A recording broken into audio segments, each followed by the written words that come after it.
And now, a show with inappropriate language. The Powell Movement.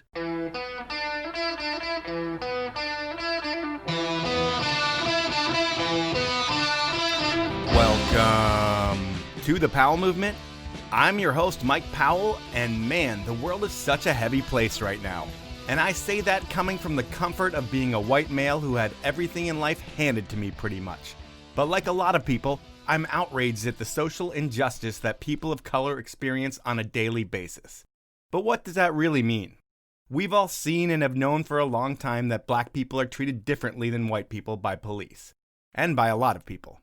I learned this lesson firsthand when I was a senior in high school. It was the night the Redskins beat the Bills in the Super Bowl. I was partying with a bunch of my friends and was supposed to leave the party with them to go somewhere else. Luckily for me, my girlfriend at the time said that I should come home with her, and I did.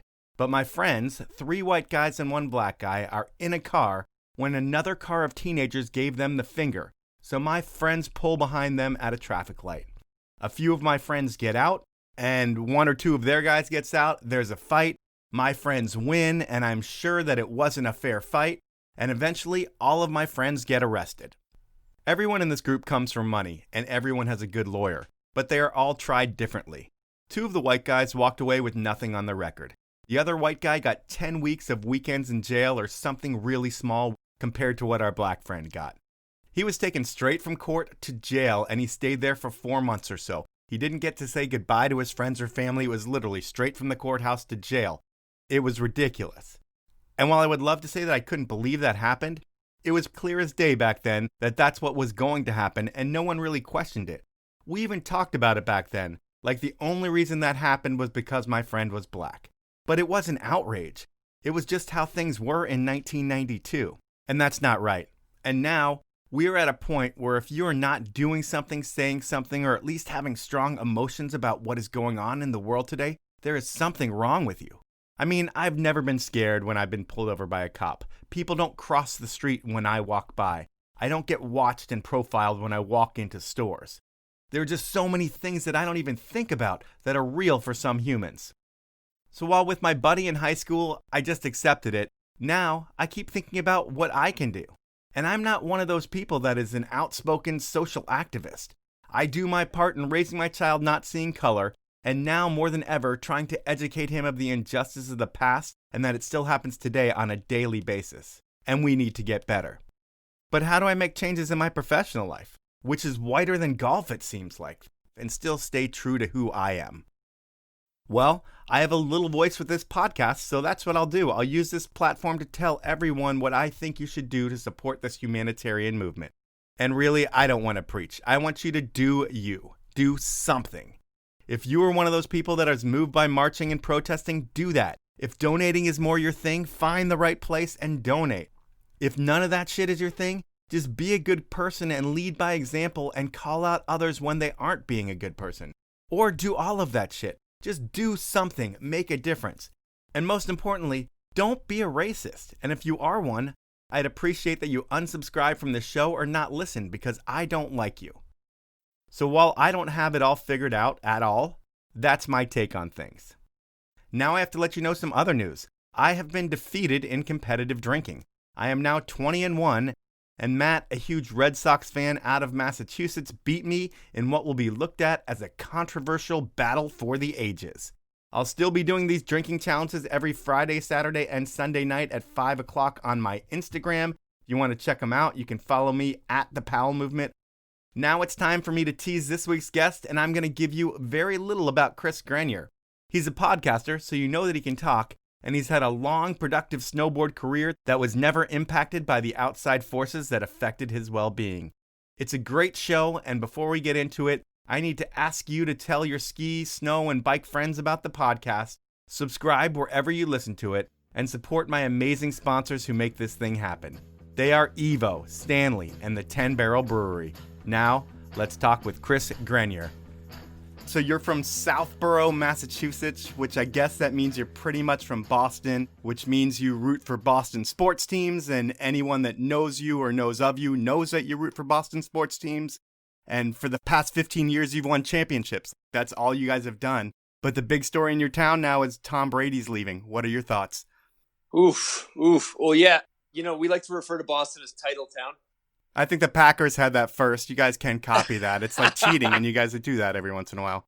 Yeah, I love the hate. It's the most hated city in all of sports, most hated sports fans, and it feels good. It feels good to be hated. Honestly, with the Brady thing, it's like life was so crazy with all the stuff that was going around. Like sports kind of took a back seat. Normally in a normal situation, if Brady was leaving the Patriots, I'd be freaking out. But we had like earthquakes and Corona and all this shit where I was like, dude, Brady's leaving the Patriots. It's like, is the world ending? Like, what the hell's happening? So, yeah, I mean, yeah, it was sad to see him leave, for sure. Well, a different mind-blowing story within the Patriots organization, and this happened before the whole coronavirus and all this stuff came out, was the Aaron Hernandez documentary. Yes. The thing I thought was crazy was the concussions affecting that, especially in what we do. I thought that was kind of a crazy factor. So, unlike Robert Kraft, the Hernandez story doesn't have a happy ending. But what was life like when you were young? Was it like life on the Cape and a lot of money and good times, or average poor? What's it like? So basically grew up kind of like regular middle-class family when I was super young. Grew up around kind of a lot of alcoholism and substance abuse. Not to say that I don't love my family. They're the fucking best. I'm never going to speak badly on them. But yeah, we grew up pretty average family. Then my dad ended up quitting drinking and starting his own business, and then later becoming of good means and stuff like that. So I had a great childhood, skateboarding, snowboarding, older brother, older sister, just kind of regular family of five, I guess. So what's it like if your dad's boozing at the house? Is it like fighting and yelling, or is he just like out drinking with the boys all the time? A lot of yelling and fighting at the house. Both parental figures had pretty big substance abuse problems. So I guess growing up around that as a kid, it was normal at the time. But, I literally fucking hated my dad. And then he quit drinking and became my best friend, basically. So it's cool to see both sides of that. It really affected me in a positive way for that regard. And do you see like drugs at home, or is it just booze? The booze is the main issue, for sure. That was the main issue. But we were around some other stuff, too. And when's your dad clean himself up? Like, when's life get normal for you?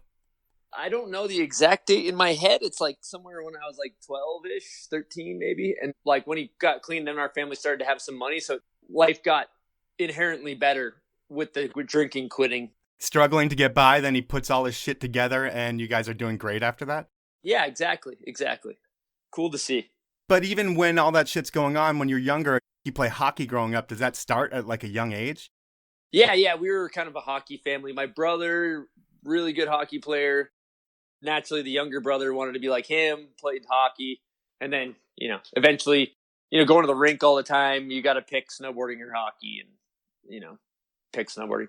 Is skateboarding like your first love? You said just a minute ago, yeah, you had to pick between hockey and snowboarding. But it sounds like skateboarding was your direction from the beginning. Yes. Yeah. So I almost have like a romantic relationship with skating in a way, like in the sense that it was there for me. It's been there for me when I've been having rough times in my life. And it's that escapist mentality where like, doesn't really matter what's going on at home, but you can go to the skate park and fucking, you have your family and your crew there. And that's why I like really value it in like a high regard, in like skate parks and skateboarding and snowboarding. That escapist mentality, that kind of escaping whatever you got going on in your life and being able to go have that place to do those things is important to me. If your dad gets normal around 12, from like 8 to 12, you had to escape? It was that bad? Honestly, my mom has a really bad drinking problem, worse than my dad. So once my dad got clean, that was only half of the equation. My mom, she's never quit. She never will. Oh, man. And so we had just one piece of the puzzle as far as one guy got their act together. And the other one, I fucking love my mom. She's a goddamn sweetheart. But realistically, like, you don't like being around somebody when they start drinking early in the day and you don't want to be home. So that's kind of where I was at with that. So you just spend countless hours on a skateboard, manual pads, ledges, you're the flat ground king? Yeah, exactly. Back east, we didn't have that many parks. And PJ Ladd's Wonderful Horrible Life had came out at that time, which had put our area on the map. And the things that people were skateboarding on in that video were ledges and flat ground. That was the things we were into. Are you a full-on Grom with skateboarding? Just like magazines, videos, just into everything? Yeah, just devoured all the videos, just obsessed, made our own videos. That's why we've been like editing since, VCR to VCR, like back in the day since we were kids. So yeah. And when's the transition to snow happen? I mean, does your dad take you on a trip or how does that all work? Yep. Yeah, basically my dad, we went up to like Mount Snow with one of my buddies. I don't really know what age. That was like the first real place I think I went snowboarding, but we started by just the golf course and like the local hills in Massachusetts, getting those shitty Walmart boards and like catching air and then getting really into that. And then eventually getting the real snowboard. And then we have these little 200-foot vertical hills. Skiboard was my local hill I rode in Massachusetts growing up. Do you transition over to snowboarding pretty easily from just all the time you spent on your skateboard? Well, my dad put me on skis when I was really little, and then the combination of skateboarding and skiing coming together, it came pretty naturally for sure. And did you have a backyard set up at all growing up? Did I read somewhere you had a rail? That was actually what I wanted to touch on. Like, it snowed in Massachusetts. I had like a PVC pipe and like an old railing that was like the deck of our front stairs. And you would shovel that thing into the snow and like learn board slides and front boards and like a little bench. So my majority of my snowboarding as a younger kid was like in the backyard, Yeah, just like over and over and over perfecting tricks on a rail, which later on you can see you probably spent millions of hours doing that. Yeah, we liked riding rails where I was from for sure. Yeah. But not on your skateboard, more on your snowboard? Yeah, exactly. Kind of weird. Exactly. And it's weird too that you skate goofy and snowboard regular. Yeah, you did your homework. Yes, I do. Skateboard, goofy, snowboard regular, fingerboard regular as well. That's important to know. I didn't know people still did that. Yeah. And then when high school rolls around for you, your dad's kind of gotten his shit together. You said things are getting more normal for you. And Yep. do you go to public school at all, or is it just Mount Snow Academy? Yep. So I went to public school freshman year. And around that time, I had started like doing all the contests and started getting pretty good at snowboarding. I remember I went to like a big air at Blue Hills, and I think I won my age group. And I was traveling around and competing in high school on my snowboard. And my dad was like, "You're pretty good at this."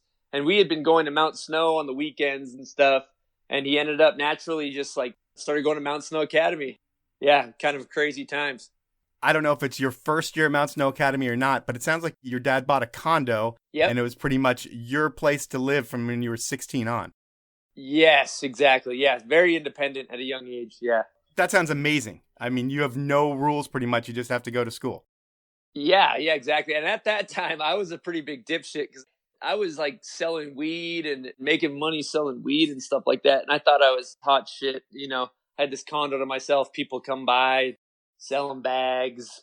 But I was just kind of like a fried, burnt toast guy at that period.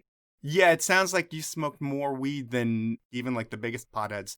That's kind of what you were doing. You were either snowboarding or smoking weed. Yes, that's it. I don't know where you got this info, but yeah, that's right. And that's how you were till you're almost 20. Yeah, so there was a transition because essentially Scott Stevens started coming up to Mount Snow with like Chris Beresford and Austen Granger, that whole Western Mass crew. I was Central Mass. These guys were Western Mass. So they would come up to Mount Snow and we started riding the jumps together and we just kind of hit it off. And they would come stay at the condo with me. I actually had a turning point when I met Scott because I was selling weed. I had a wad of cash in my pocket.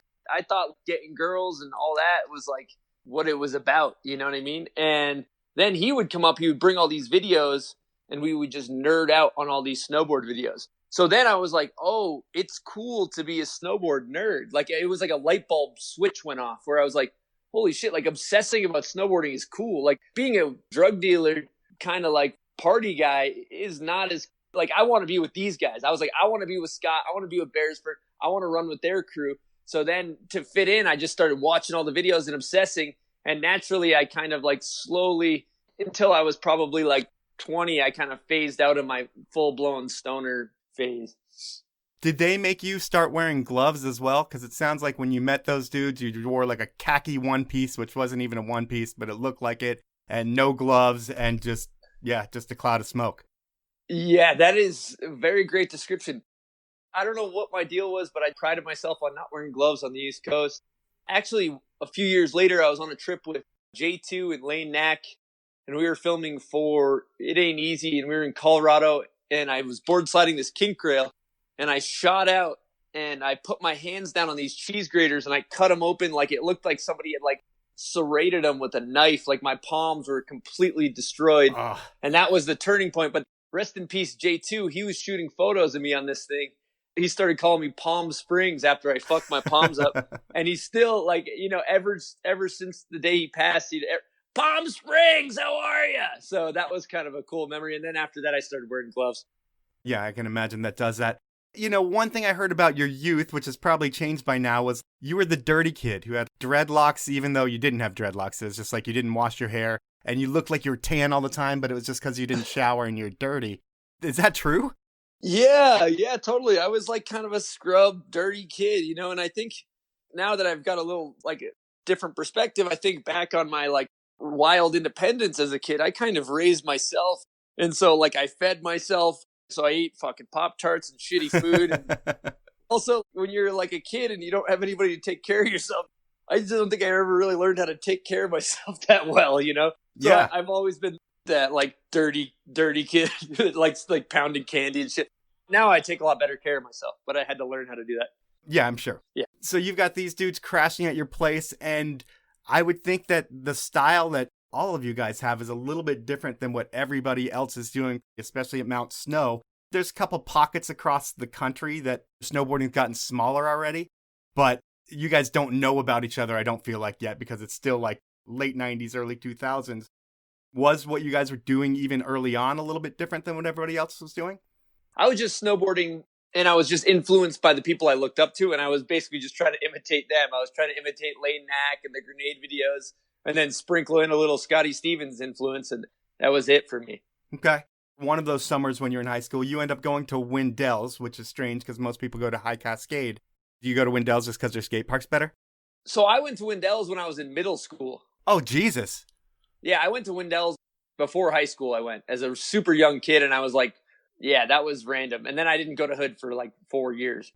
You do go to Hood one summer when you're in high school, like I think your junior year or one of those years. Yeah, so Austen, Granger, and Scott were older than me.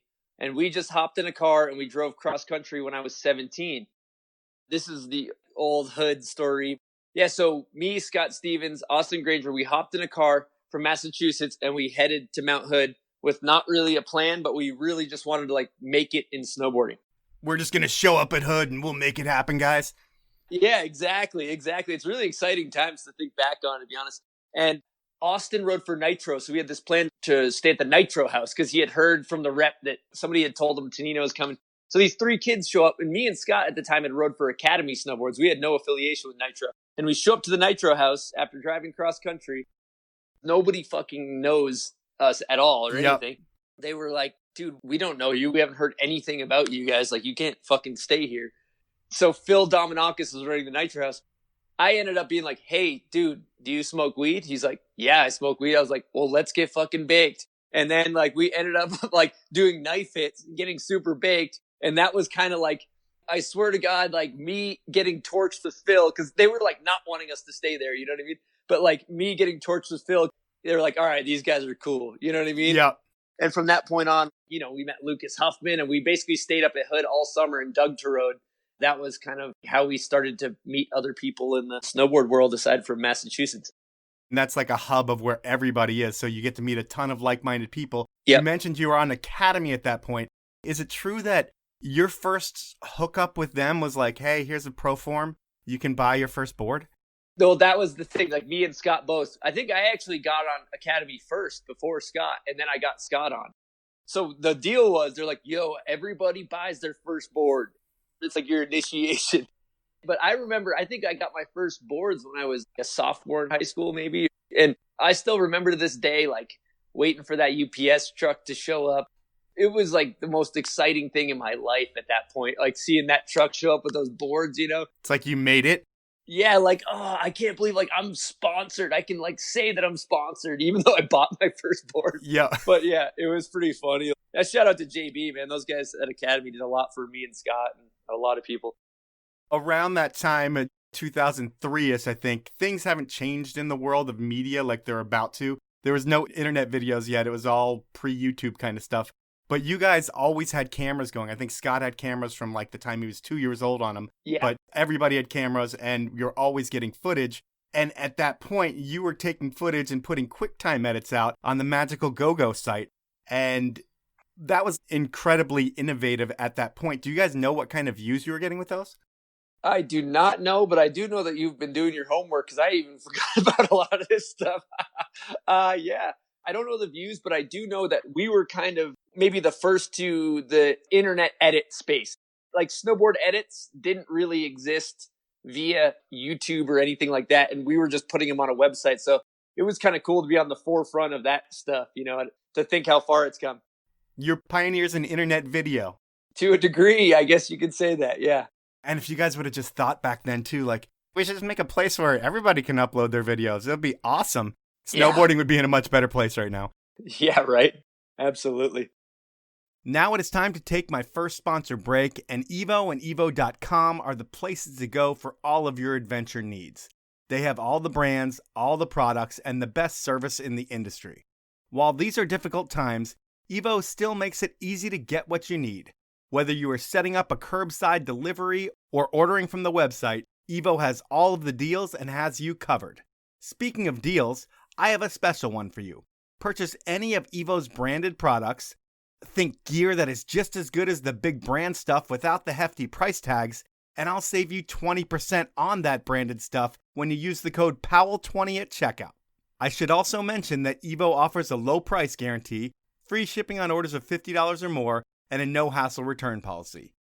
Evo has been supporting the podcast since day one, so please support them back. My next sponsor is Stanley, a brand that's been around for over 100 years and is known as the brand that forever changed the way that hot drinks are consumed with the invention of the steel vacuum bottle. Back then, the technology was game-changing, and today, Stanley will keep your coffee hotter for longer than any other bottle on the market, and it'll also keep your beverages colder. Nothing else comes close to the brand that invented this category. I swear by Stanley products, and now you can too, because I'm going to save you 30% off the entire website. All you need to do is head on over to stanley-pmi.com, do some shopping, and at checkout, you want to enter the code DRINKFAST. That's all one word, and I highly recommend the pint glasses. Those are my sponsors. Now let's get back into the podcast. There's school as well, and when you finish Mount Snow Academy, is it cool with your parents that you're just going to focus on snowboarding? I guess if they funded you to go to this academy, they want you to follow your dream. Yeah, I mean, my mom was a teacher. She was like not very supportive, honestly, like as much as my dad. He was down, you know? Yeah. But I think that I started getting some contracts around that time, and I remember some checks started to show up, and I would win these little rail gyms, and I think I won $3,000, which at that time I was like, I won $3,000. I am like set. Like I don't even, I'm good for life. I can't even compare what $3,000 was at that time. So they started to see some money happening, and they're like, okay, I think you could maybe make this happen. And also you got to realize, like, I'm like ridiculously independent at this point. Like they're around, they're my family, but I'm also like pretty much on my own too at this point. It's not like I'm asking them for a lot here and there. It's pretty loose operation. Yeah, I guess you've been living alone and selling weed, so you've got money and you have your own place. You probably talk to your parents twice a week, and that's it. Yeah, I was kind of set up on my own. Exactly. Yeah. So it's time to move, because you're not going to go pro in snowboarding out of the East Coast. You're not going to be as big as you can be by moving out west, and the terrain obviously isn't there as well. So what makes you pick Utah? Is it just all the friends you met through Hood? Well, Austen Granger had moved out there the year before because he was older than me. So while I was finishing my last year in high school, he was already at Hood. Okay. And in that summer at Hood, we had met some of the other Nitro riders. Bodie Merrill rode for Nitro at the time, Joe Sexton. So we had kind of connected with some of these guys out at Mount Hood. So then Bodie moved in with Austen Granger, I believe, around that time. We just kind of all swarmed towards those guys because they had already established the house and stuff like that. Yep. And I would think the biggest challenge for a dude moving from the East Coast out west is your first few powder days when you're trying to figure out how to land in powder, because while that might not be your style of riding on the East Coast, when you get out west and there is a big powder day, I'm sure you're taking advantage of it. How long does it take you to learn how to land and ride in powder, really? Oh, yeah, dude, riding like tiny boards that were soft as hell because we just cared about doing lifted presses. I was wearing like cotton everything, like no technical. And then I remember following Bodie. You know, Bodie grew up in Utah. He's an absolute animal on a powder day. His dad's like a guide and just like a badass all around. Yes. Right? Yeah, he's basically bred to be like a complete savage backcountry snowboarder. Yep. I'm like following him around Brighton, and I've never jumped off like a cliff before. And we end up getting cliffed out, and I'm like looking at this. I'm like, you can't go off of that. It's like a 25-foot cliff or something. Something that's like now totally casual, but I'm just like, that's not safe. You know, you're like thinking about conditions on the east. You're landing on 2 inches of snow on top of crust or something. So I remember like unstrapping, hiking up, and walking around the cliff band. That's so I was funny. like, fuck this. But yeah, it was a fun learning curve riding powder. Now it's the best, obviously. It's funny that you could grow up learning to handle just the shittiest of shitty terrain, but when it's absolutely perfect when you move out west, that's when it's hardest for you at first. Yeah, exactly. Totally different. And are these the days when it seemed like a lot of people, a lot of pro snowboarders at least, were buying 70s and 80s motorcycles, customizing them, and then just like heading out on the road with a tent, like the tent snowboard days? Well, our good friend Simon Larson, we lived with, we got gifted a welder. And we just ended up starting to learn how to weld a little bit. And we started welding stuff. And then we just like bought these old beater. You know, when you don't have that much money, there's not that much shit you can buy that's cool. But you can find like a motorcycle for $200. Yep. And then you can find some steel for cheap. And you can just start building these custom things. We didn't know we were doing shitty welds, changing the frame. And we just kind of went into this like motorcycle phase. Some guys made a career out of it. But for me, it was a phase. It was fun. I like building shit with my hands, and it was fun just welding and crafting up these motorcycles for a short period of time. Are those the SFK days for you? Because I hear they're the craziest days of your life. Yeah, the SFK days were insane. At that point, we were partying like maniacs. It's like when you're young, you can get fucked up every night and then wake up and like go destroy on your snowboard. And that's what we were doing. Life was so simple. You know, you're paying $200 a month for rent. Once you hit that, you're eating ramen, and then you're hammering beers and skating, and there's not really more than that. Skating, snowboarding, chicks, getting fucked up. It was like kind of a fun, simple time, you know? It does sound like a dream. It's just not now at this age, but just thinking back to a totally different life and fun at the same time. Yeah. But you never stopped skating either. I think when you moved to Utah, is that when you win the Sgame Escape?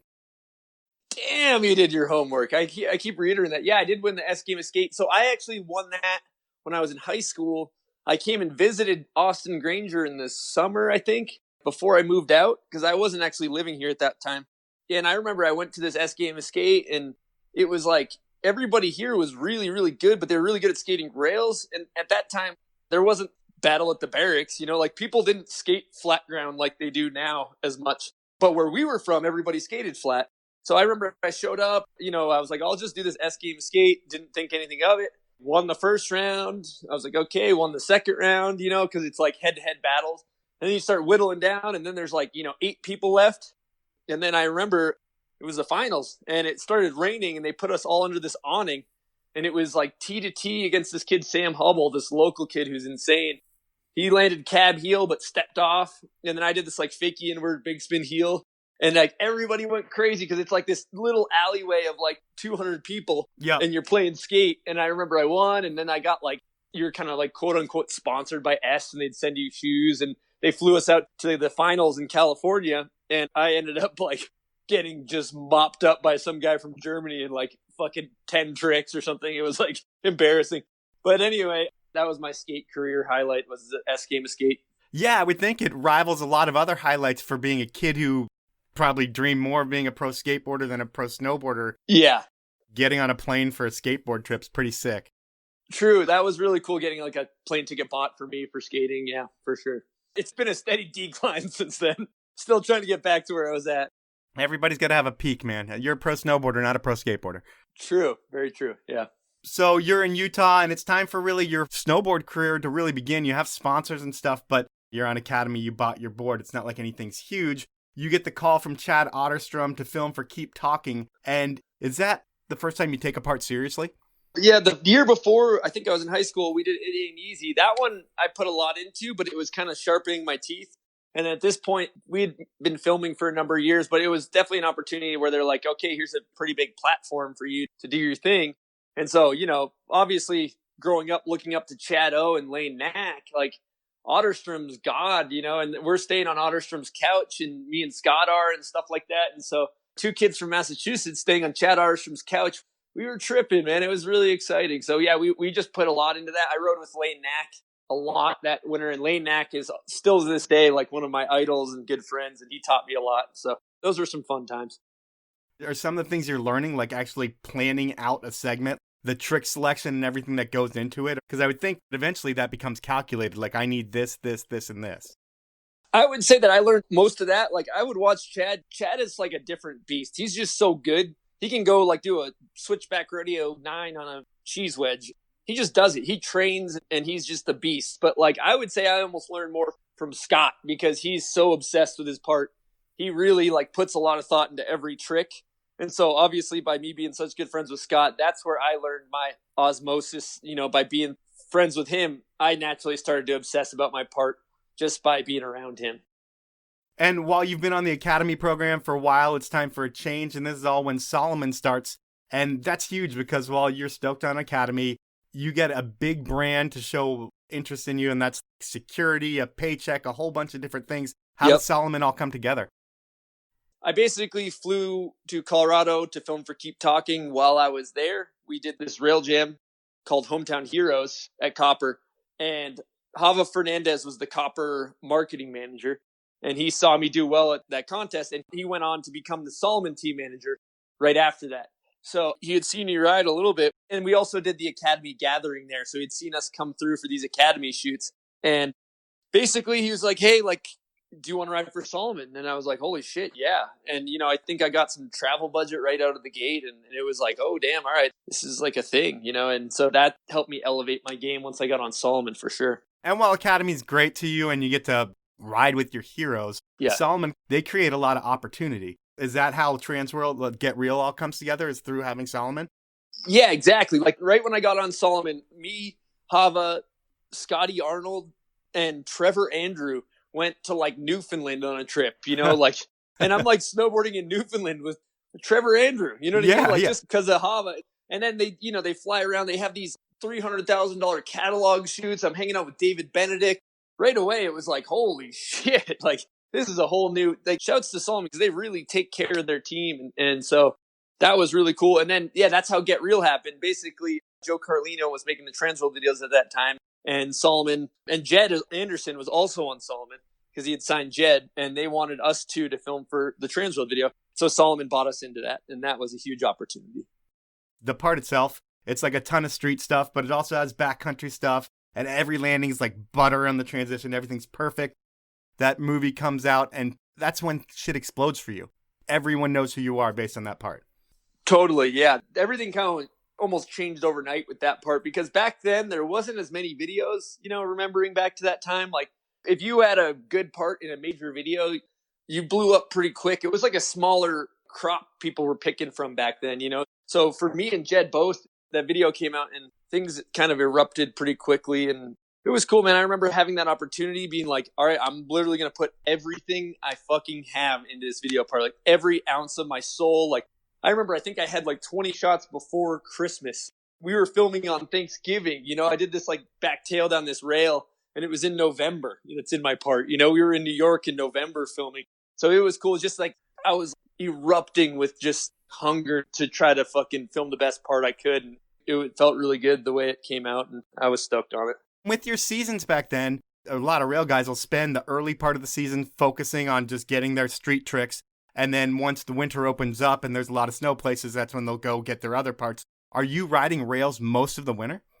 No, I always try to be like on a good winter. I try to be done by like February 1st, ideally, like then you get to get your backcountry legs warm, but it depends on the winter. Sometimes like you don't get enough stuff.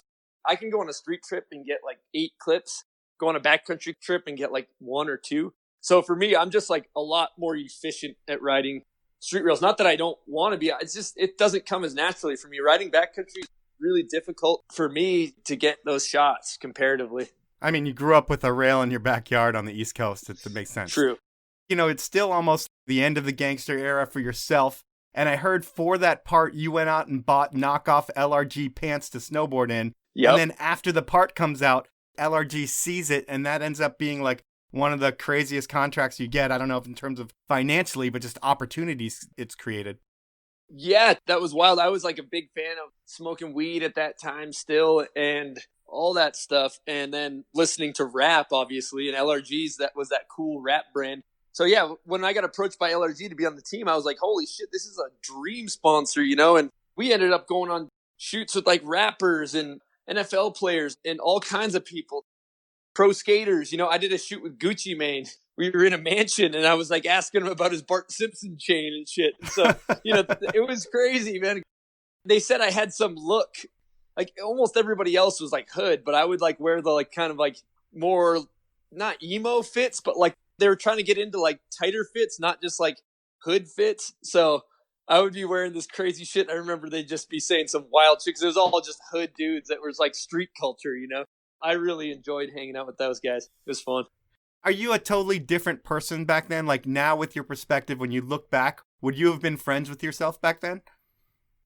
I think I would have been friends with myself, but I definitely evolved, you know? I think if you're the same person you are when you're fucking 18, that's a bad sign, man. I think you should naturally, as a human, evolve and grow in different ways. It's just natural. It's more exciting that way, you know, than being stuck. But yeah, I definitely have changed a lot of my ways. And it's fun to not have a certain identity. Maybe I'm not this fucking person anymore or whatever. I mean, are you cool guy because you've got all these sponsors, you've got money, you're driving a Cadillac with black rims and... Oh, God. Yeah, let me tell you, I was feeling myself at that time. Are you kidding me, dude? I thought I was probably the biggest fucking asshole. Like, you got to imagine, you're taking a 20-year-old kid or 20, I don't know exactly how old I was, but you're paying a kid that young, like, probably right around six figures, you know what I mean? And, like, this guy had nothing right before that. You're getting, like, $250 a month or something before that. And then, like, fuck, dude, I ruptured my spleen. I bought a fucking Cadillac because I had all this money coming in. And I put some fat rims on it. And I'm just, like, on LRG, like, going to these crazy shoots, listening to rap. And, like, it happened so fast that I just, like, dude, I thought I was the shit for a minute. You know what I mean? Like, I imagine I probably cool guyed some people. And I was, like, you know, I thought I was hot shit, 100%. You got to get knocked down a couple pegs to make sure you don't stay like that. It's important. Yeah. Are you partying a shit ton too? Yes. Is that the era where you're seeing the sunrise a lot from partying? Fuck yeah, man. That time I started having a lot of money. And, you know, as a snowboarder, you're on salary all year round. A lot of people don't realize that. So the same checks show up in the summer as they do in the winter. So, you know, if you have nothing on your schedule in the summer and you're getting fat checks coming through, and then all of a sudden you discover a drug like cocaine and like you don't have to wake up in the morning, shit gets slippery pretty quick for sure, where you start partying and having fun, and that can get pretty dark pretty fast if you're not careful. You had always been, or not always, but for a lot of your career, it seemed like you would clean yourself up during the season and you'd be laser focused on snowboarding. And then it's like the celebratory, I've got 6 months to just destroy my body and have as much fun as possible. Does it ever affect your snowboard career? Man, so that right there, you just summed it up perfectly. Yeah, so I would quit drinking every winter. And most winters I would pull it off. Some winters I would kind of fall off the wagon like halfway through and or whatever. But for the most part, most of my video parts, I was able to quit for the entire winter. And yeah, I would destroy myself in the summer, like party like a maniac. And I would just say, I quit drinking in the winter. It's fine. Like I'd just be spraying that, like justifying it all the time. Yeah. And then at the end of the day, like at a certain point in time, it starts to cause some serious damage. Totally with like shoots, I would show up and be super hungover, or like I've done some stuff I'm really embarrassed about. I've caused a lot of damage in my relationships and some stuff I don't really want to fully get into, but Sure. It definitely, like it became a problem, you know, like it became a serious problem. And I was scared, dude. And I wasn't really liking who was looking back at the mirror when you're like, you can't drink without doing drugs, man. It's like, when you're hooked on drugs, it's fucking scary. That's all I can say. It's fucking scary as shit because you're scared you can't get off them. And so then, yeah, I had to fall on my face pretty hard to finally eventually quit. Now it is time for my final sponsor break, and the 10 Barrel Brewery based out of Bend, Oregon has been brewing the Northwest's best beer since 2006. But they don't only brew tasty beer. They have supported the ski, snowboard, and bike lifestyle with athletes and events because that's what they are all about. And with events on hold at the moment, It's all about the athletes, and the current lineup is mountain biker Brittany White, snowboarder Eric Jackson, Curtis Cizik, biker Carson Sorch, and skier Lucas Walks. And that world-class team is just one way that 10 Barrel puts its money where its mouth is. While times are different right about now, some things are still the same. The next time you head to the store, please pick up a 6-pack of 10 Barrel and do what the folks who brew the beer like to do. Drink beer outside. Those are my sponsors. Now let's jump back into the podcast. This whole time your career's still on fire, so it must feel like you can still do this, although you probably feel like a bag of shit sometimes looking in the mirror. You also probably look at your X Games medal that you won a couple months before, and you're like, well, this is okay because things are still working out because you're filming with VG and you do that for a while. Yeah. And towards the end of VG, you get invited to Real Snow, which has to be a huge honor to even get selected. You're competing against Jeremy Jones, Dan Breezy, Seb Toots, Dylan Thompson. And it's not like you're not on that level, but just to read your name with them in an email, it's got to like make you shit your pants. Totally. I was tripping at that point, and all while that partying stuff's happening, right? Like all those crazy highlights of my life, I'm like partying like a savage in the summer, And I just wanted to rewind right before Real Snow. My goal in snowboarding, like the only thing I ever wanted to do was to get last part in a video. That was the goal in snowboarding. That was the pinnacle, was to get last part. And then in Videograss, the year before Real Snow in Mayday, I got last part. I remember like it came on the screen. I started crying. Like I was like, holy shit. And then the next year I got asked to do Real Snow. So I had some good momentum coming off of that last part. And I remember it was a pretty heavy weight. I just wanted to put everything I had into it. So I was stoked to be able to do it and whatnot. So I was going to ask you about Mayday as well, because you have two different things. For a person like yourself, when you're going to check the box of things that you want to do as a pro snowboarder, getting a cover, you've done that, but that's one that you want to check off because print used to be a big deal. Oh yeah, cover, yep. And you want to have an ender video part. That's very important because that lives forever and it shows that you put together the best part in that movie throughout the season. The X Games probably is never on your list because there's no avenue for you. So you find out at the Mayday premiere that you get the ender part. You've also won gold at X Games in a very lame fashion. You were in a room with like 4 other dudes and they just picked your name out. Yeah. Live at the X Games would have been way cooler. Totally, yeah. But you have both of those feelings. Is it way better to get that Mayday ender compared to the feeling of X Games gold? I would say at the time, I think it was more special for me getting ender because we were at a premiere and Justin Meyer hadn't told me I had ender. I was like, hey, dude, like I had a pretty good winter. I was like, am I first or last? And he'd be like, dude, I don't know. Like he would just kind of divert it every time I asked him, the editor, Justin Meyer. And so the premiere's coming on and all the video parts are going and it's like towards the end. And I remember Jake O.E. had a crazy winter and his part comes on. And I'm like thinking like, there's nobody left in the video. Like, when's my part coming on? And then like everybody came up, like it came on the screen. Everybody came, like hugged me. And like, I like broke down, dude. And I was partying too. So there was some other substances flowing through my veins, Man, I think that was a crazier feeling to like be surprised with last part than Real Snow. Because Real Snow, it's cool because like my dad was fucking stoked. You know what I mean? Like random people like that are like, dude, are you fucking kidding me? Like people were tripping way harder for me than I was. Like my girlfriend at the time was like crying and shit. And I was like, yeah, like whatever, like it wasn't a lifelong goal. Probably that's why, it didn't mean as much. Yeah, it's just funny how the masses, they hear you got an ender video part. They're like, oh, cool, you were in a movie. And then you're like, oh, yeah, I got X Games gold. They're like, oh, my God, we've got an X Games gold medalist here.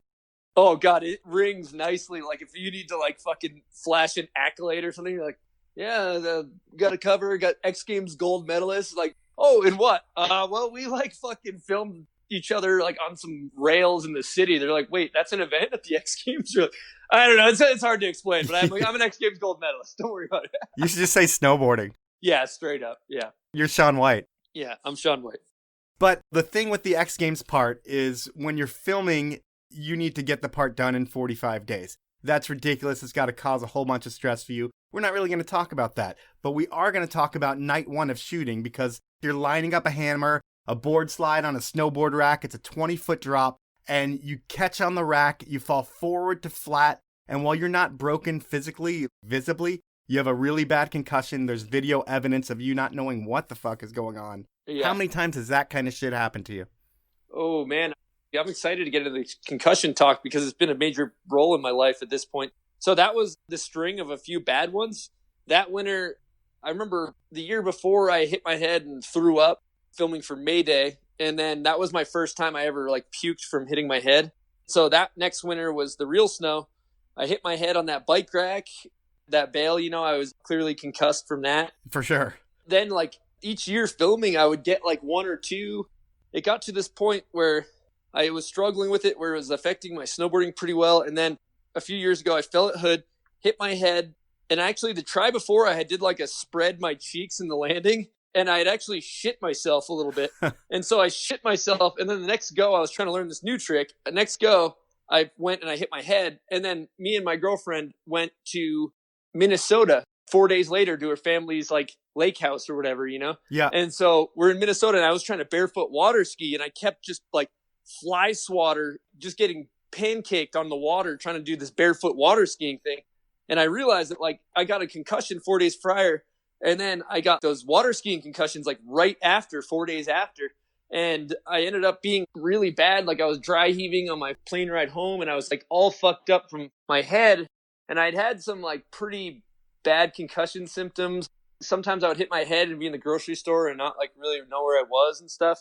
It was pretty scary. So I ended up adding up my concussions, and I had like 10 concussions, and I was like, holy shit. And so it was crazy. I remember when we got back from that Minnesota lake trip, my girlfriend's like, at the time, she was like, I don't think I can do this. Like, you're so irritable. You're not your same person. I don't want to be with you if you're going to be this, because it makes you like really childish and really irritable.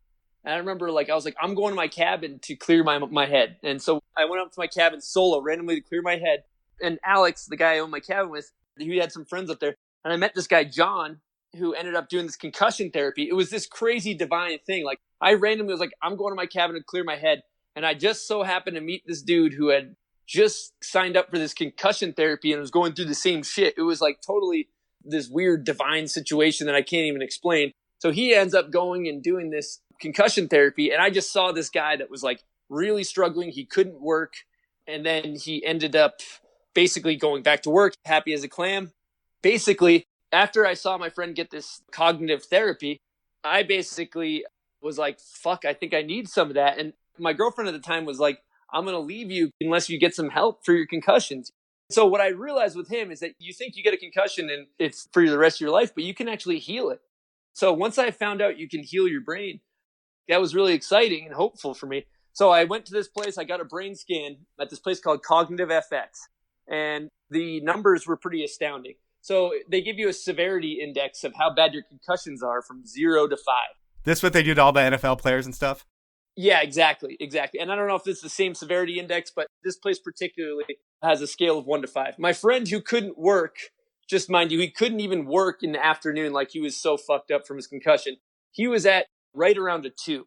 Basically, 0 to 0.75 is your green area where you're like semi-concussed, but you're okay. 0.75 to 1.25 is your yellow, and then your red is 1.25 to 2. That's your red zone. And anything between 2 and 5 is really bad. So I ended up getting a brain scan, and I had a 3.5 on the severity index, which was really fucking bad. So it was actually a weight was lifted because I had all these symptoms where I couldn't sleep. I was having problems finding my words. You know, those dark times that you hear about those NFL players doing. I had experienced some of those feelings after hitting my head. So basically, I was like very excited to know that I wasn't crazy. Like it was validating the way I was feeling to a degree, you know? Yeah. So then I was like, fuck yeah. Like I already feel pretty good and I'm at a 3.5. So it's expensive, man. It was 10 grand. So you do this week-long therapy.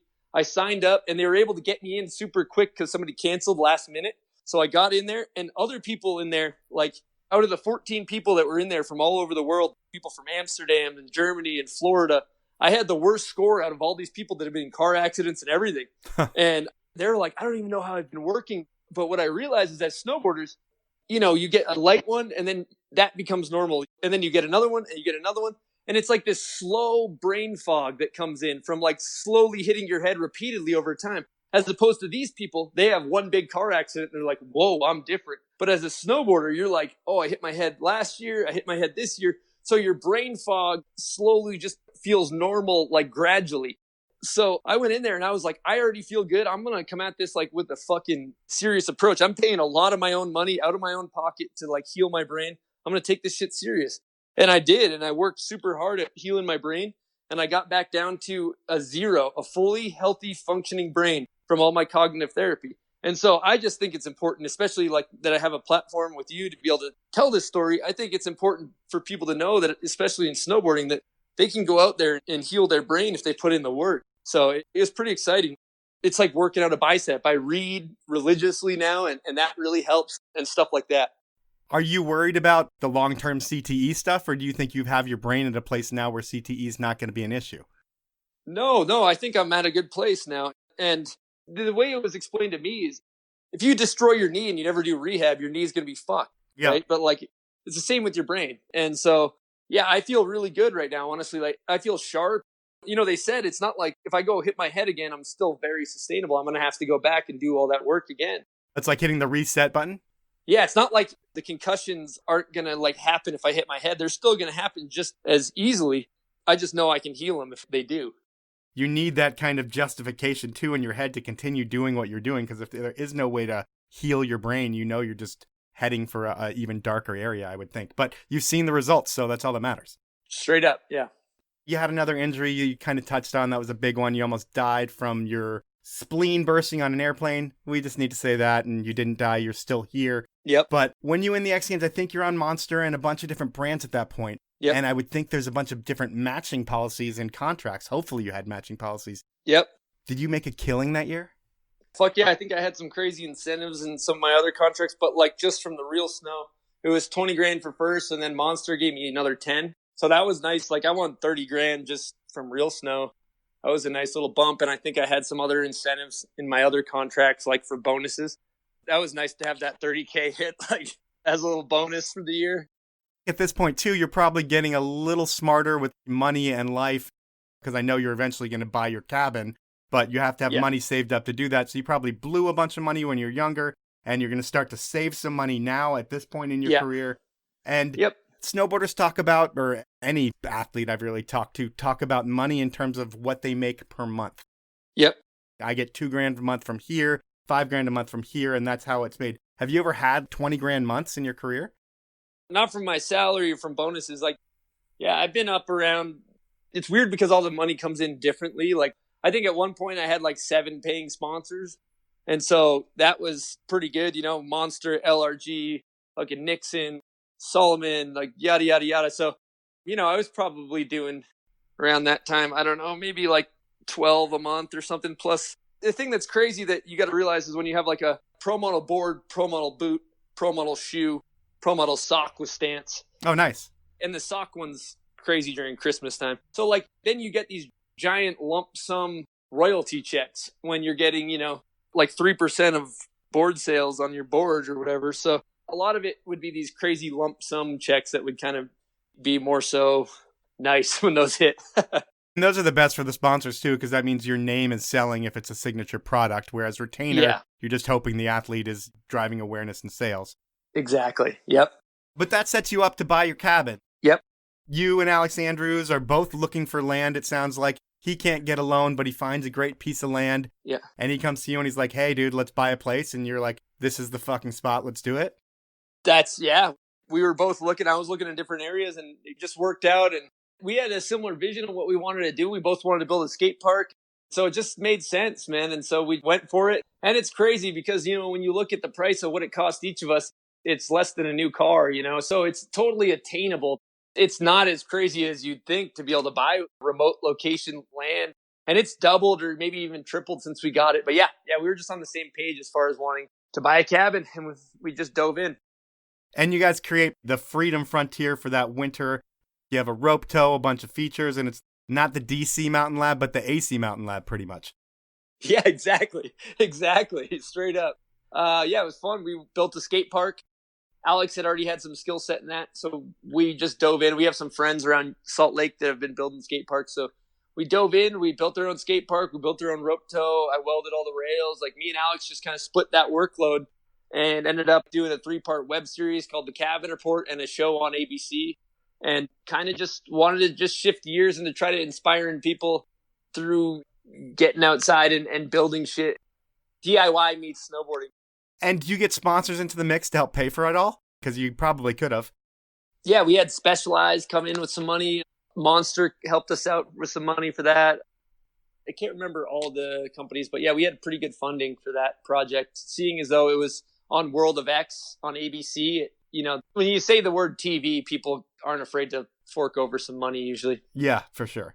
So you end up with a skate park that's a more real deal skate park than you had in Massachusetts growing up, and it's right in your backyard. It's pretty sick. But the coolest part of that whole time for you, I would think, or the biggest news for you, is that's when you get completely sober at that point.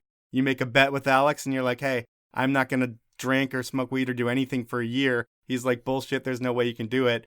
And is it something with like a dude like you need that bet factor to actually have something to prove somebody wrong?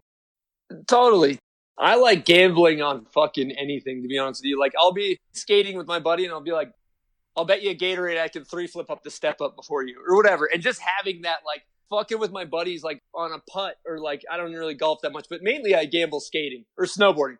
I'll be like, if you land this before me, whoever lands it first is buying dinner or whatever. And I just enjoy that little competitive kind of like gambling situation. It's fun to raise the stakes a little bit. So I wanted to get sober, but I didn't know how I was going to do it. And so I was scared. And like I said earlier, I was in a bad place. And Alex was like, dude, there's no way you can't go to the cabin and fucking not drink. Cause that had been a place when we bought it where we would go get fucked up. It's like an easy place to hammer beers. You're in the mountains. It's like perfect for slamming beers, Yeah. So he was like, you're not gonna be able to come up here and not drink. I'll bet you $300 you can't. And so, I ended up making it a year. And luckily having that skate park to build was like a perfect thing for somebody getting sober, because all I did every day is go up there, tie rebar, drive an excavator, fucking move dirt, you know what I mean? Like pour concrete. So it was nice having that thing to just obsess about while you're getting sober. Obsess about and make you tired?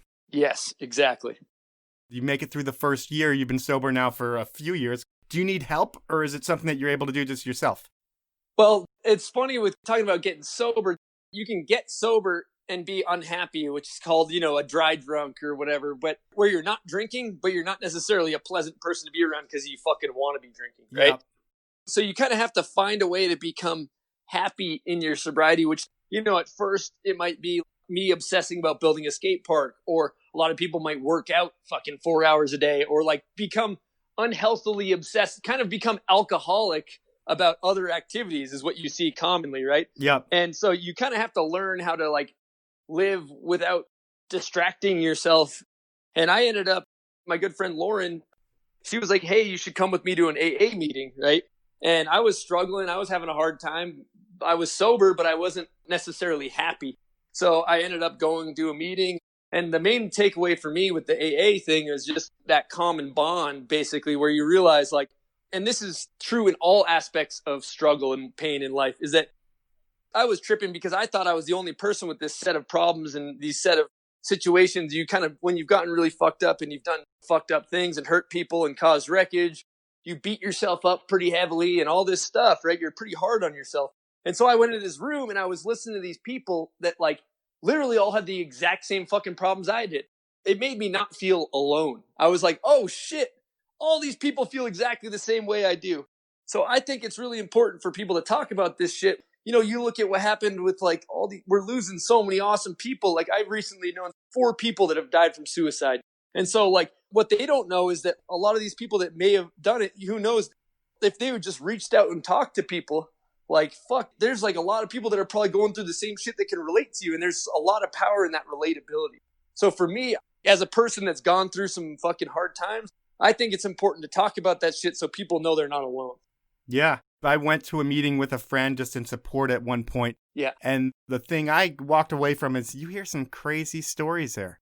Yeah. I would think you find out that you were probably not so bad. Yeah. It's a cool place in the fact that people are super authentic and real, and they're like not afraid to tell some fucked up story about some shit they did.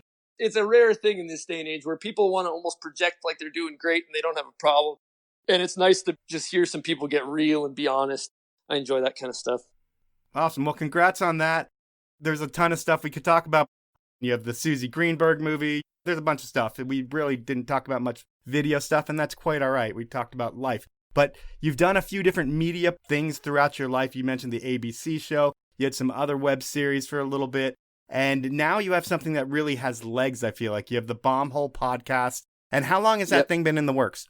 We've been talking about it for a super long time. I've been told by a lot of people that, hey, you should start a podcast. You should start a podcast. I was like, I can't fucking start a podcast. I talk too much, man. I'm always talking. You got to listen. So it's been good, man. I've learned how to listen a little bit more. But at least when I'm on your show, I can just do verbal diarrhea. Yeah. But all the inspiration, it came from me and Eastone are traveling around on trips all the time together. And we're in the back of the rental car. I'm laughing the whole time at the shit Eastone's saying. And I think him and I just have like a good chemistry of, it's just fun hanging out with him and talking. So naturally, I was like, fuck, buds, we should just do the damn thing, you know? And so it's fun to do. It's just a good time. So we're stoked. So if you like this show, you should definitely check out the Bombhole because you're going to like that. I feel like it's Snowboarding's 9 Club. There's a video element to it. What you guys are doing should blow up, and I feel like the video portion is going to be huge with that. Has it been a challenge getting guests, being that we have this virus going on? I'll tell you, honestly, Utah, where we're at, is like up to 10 people. It's totally fine to hang out. According to the governor, I'm not saying that that's right or wrong, but where we're at is relatively safe as far as like the laws, like restaurants are opening up, gyms are opening up. Things are kind of like starting to open up here. So we've been super safe. And like kind of circling back around to the topic of like suicide and stuff, and knowing that people are struggling through these Corona times, I was able to kind of justify recording during that because I thought that maybe some listeners might get some value out of hearing some of these stories during these hard times. So anyway, I've had some people shut me down, but I've had a lot of people that are open to come on as well. Cool. And your co-host, Eastone, he's a longtime Snowboard Mag photo guy. And do you guys get the magazine involved with the podcast? No, we haven't. We don't have really anybody involved, just us. We're just focused on making the best we can before we get involved with any of that stuff. I feel like you should throw them a bone and help save them, because if he works with them, he can throw them a life raft, which can be the next wave of media and snowboarding. But speaking of Eastone, he is not only your co-host, he is the one this week asking inappropriate questions. Oh shit, here we go. And he is really great at it. Some people don't understand the principle of what inappropriate questions are supposed to be about. Eastone had no problems with that. I was psyched with what he came up with, so I'm going to play question number 1 for you. Question 1. Why was the Monster Mansion up in Park City closed down for rider use after they let you use it for one weekend? Oh, god damn. Oh, wow, buds. All right. Well, let me just break down. The Monster Mansion is a giant mansion in Park City that is like super upper echelon monster athletes go stay there from time to time. It's got like 15 bedrooms or some shit. It's got like indoor hot tubs and pools. It's like crazy. Just like a psycho, like Rick Ross mansion, right? So one time I basically hit up the team manager at the time. I was like, hey, it's my girlfriend's birthday. Do you mind if we go up there? I was like, it's just going to be me and her. Obviously, I got on the phone. I called all my friends. We had a crazy party there. And at that time, I did enough substance aside from alcohol to probably kill a normal person. I remember I just really like was being excessive in my partying, and I ended up like puking black shit on the carpet, like, oh, man. Like black throw up. I don't know what happened, but they had like a whole cleaning service, and they basically shut the Monster Mansion down for rider use for like a number of years after that debacle, because I went up there and fucked some shit up.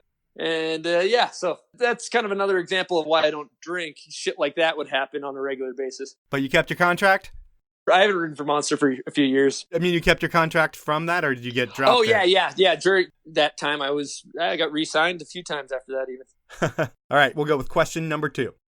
Question 2. Some years ago, we did a trip to your hometown in Mass, and I believe it was a Videograss trip with Scotty Stevens, maybe Jaco E., Justin Meyer, Chris Bradshaw, and yourself. And one night, you kind of disappeared, and the next day, we had a huge day shooting. I think I got 2 Scotty Stevens covers that day. I noticed you were really sluggish pulling the bungee. What happened that night? Where were you? Why were you so tired that day? Oh, goddamn. He's put me on blast, man. He's good. It's good because I don't do this shit. This also is telling you, like, it's explaining why I don't party very well when I'm going to tell this shit. So I remember I was hanging out with my brother, and I think him and his buddies, they have poker night or some shit. And I was like, oh, I'm going to come over for poker night. And, we ended up getting a whole pile of some type of substance that keeps you awake. Yeah. And did that all night, like didn't even sleep at all. And then woke up and I had to pull the bungee into this fucking brutal bungee pull. It was just like everything you had. I probably smelled like a fucking dead person. I was like hurting, like just so banged up and like dehydrated and just, that was miserable. And yeah, that's the kind of dumb shit I would do on a regular basis when I was partying. So good thing you quit. yeah. All right, here's your final inappropriate question. Question 3, and this might be a difficult one to answer, but I'm going to need a definitive answer, and you can only pick one. Who would you say is your favorite rider out of these 3? And not just because of their overall skill, but let's say favorite rider to snowboard with, the guy that you most want to go riding with. Would it be Scotty Stevens, Chris Beresford, or Bodie Merrill? Let me know, big dog. Whew. Tough question. That is a tough one. I probably would say that I enjoy riding with Scott the most because he's almost like the most excited and energetic if we're riding the resort. I'd break it down to be like if I'm riding powder and we're hitting a backcountry jump, I'd prefer to go with Bodie. And, if I'm out cruising around on the snowmobiles, probably be with Beresford. And if I'm riding park, it would be with Scott. So that's not really within his guidelines, but that's my answer. No, but then you have to pick one for everything. That would be Scott? Yeah, I'll go Scott. I'll go Scott for everything. All right. Well, that is the podcast, and I want to thank you for your time. Your career's been an awesome one, man. It's like you grew up the kid with no supervision whatsoever, dirtbag drug dealer, who somehow was able to get through private school and become a pro snowboarder. And through your career, from partying to not partying, I mean, you had so much success when you were partying, but it sounds like you're a better and way more happy person now that you're not partying, and you're still killing it. And it looks like, snowboarding can only be done for so long. But what you're doing behind the mic, that can be something you do for a long, long time. So it's cool to see it all grow. And yeah, thank you for your time. Hey, thank you so much. I appreciate you thinking of me for this interview and love what you're doing. Keep it up. And thanks again, man. I really appreciate it. So that was time with Chris Grenier. And it's cool when a guy can be living a rock star life for so long and never have it impact his career, really. Drugs and alcohol didn't affect Chris's performance, but it affected everything else. And Chris got to the point in life where a lot of people get to a point where jail or burning bridges in his career would happen, but none of that ever happened to Chris. He was able to figure out his shit, and he got himself clean and has never stopped killing it. I'm sure this one would make for a good movie or a book because I'm sure there's so many stories that have gone untold. That's the podcast for this week. I want to thank you for listening. I want to ask you to review me on whatever platform you listen to me on. If you're on an iPhone, here's what you need to do. Hit the podcast icon on your iPhone, search for the Powell Movement, click on the Powell Movement icon, scroll down to where you see the stars, click 5 stars, and you're done. It's that easy, and it's greatly appreciated. I also want to thank my amazing sponsors who make this show happen. They are Evo, Stanley, and the 10 Barrel Brewery. Have a great week, everyone.